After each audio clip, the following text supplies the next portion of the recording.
Nababahala na ang mga otoridad sa Baguio City sa patuloy na pagtaas ng mga kaso ng suicide sa lungsod. Batay sa Baguio City Health Services Office, umabot na sa 19 ang naitalang kaso ng pagpapakamatay sa lungsod sa unang 2 kwarter ng taong ito. Sa nasabing bilang, 16 ang lalaki at 3 ang babae. Mayorya sa mga biktima ay mga kabataang nasa edad 15 hanggang 19. Noong 2024, 35 ang kabuuan na kaso ang naitala at karamihan ay mga lalaki, ngunit hindi tubong Baguio kundi narito para sa trabaho, pag-aaral o negosyo.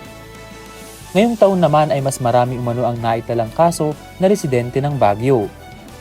Kaugnay nito, binigyang din ni Dr. Ricky Ducas ng Baguio City Health Services Office ang kahalagahan ng mental health. Aniya, ito ay kasing halaga ng pisikal na kalusugan. Nanawagan si Ducas sa mga residente na kung sakaling makaramdam ng sintomas ay huwag mahihiyang humingi ng tulong sa kinauukulan. Mas tumaas ang number ng cases ng mga Baguio residents sa non-Baguio residents as compared last year.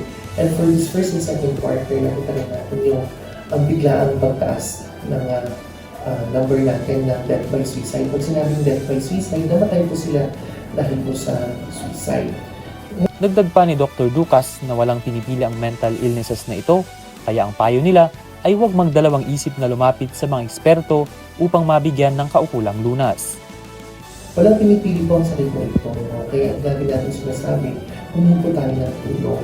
Mahirap magbigay ng tulong sa mga taong hindi humingi ng tulong. Kaya ngayon na pinag-uusapan natin, as normal ang mental health, kailangan natin tanggalin yung stigma para makahingi ng tulong din yung mga taong nangangailangan ito. Ang mga posibleng sanhi ng pagpapakamatay ay gaya ng academic pressure para sa mga estudyante, work stress at isolation para sa mga manggagawa at bagong lipat sa lungsod, kakulangan sa access sa mental health support, stigma o kahihiyan sa paghingi ng tulong. May mga naitala din aniyang naging dahilan ng pagpapakamatay ay dahil sa online gambling. Kaya patuloy ang pagpapaalala ng Baguio City Health Office kung ano ang maaaring gawin tulad ng pagpapalakas ng mental health services sa mga paaralan, opisina at barangay. Gamitin ang 911 hotline bilang mental health emergency line, regular na awareness campaigns at mental health seminars, peer support programs sa mga eskwelahan at komunidad, training para sa barangay health workers para makilala agad ang mga senyales ng depresyon o suicidal ideation. Kaugnay nito, nagpatawag ng emergency meeting si Baguio City Mayor Benjamin Magalong upang pakilusin ang mga leader kasama ang mga stakeholders at iba't ibang ahensya ng lungsod upang magplano ng mga interbensyon at estratehiya para tugunan ito. Ang local government ng Baguio ay mayroong nilunsad na mental health ordinance kung saan layunin nitong tanggalin ang stigma at parusahan ang mga taong lumalabag sa karapatang pantao ng mga diagnosed ng mental illness.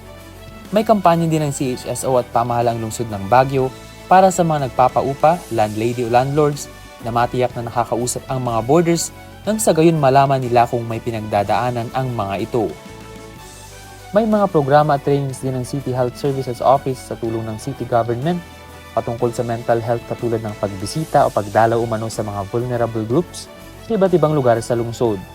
Nagkaroon po din po tayo ng workshop na kung saan sa workshop na ito, a week after ng emergency meeting, pinuntuhan po kaagad ng ating mayor sa pamamagitan ng kanyang fund ang isang training na kung saan pinacilitate po ito ng mga experts po natin from UP Manila and sa University of Baguio. Nakasabi po sa Mental Health Council.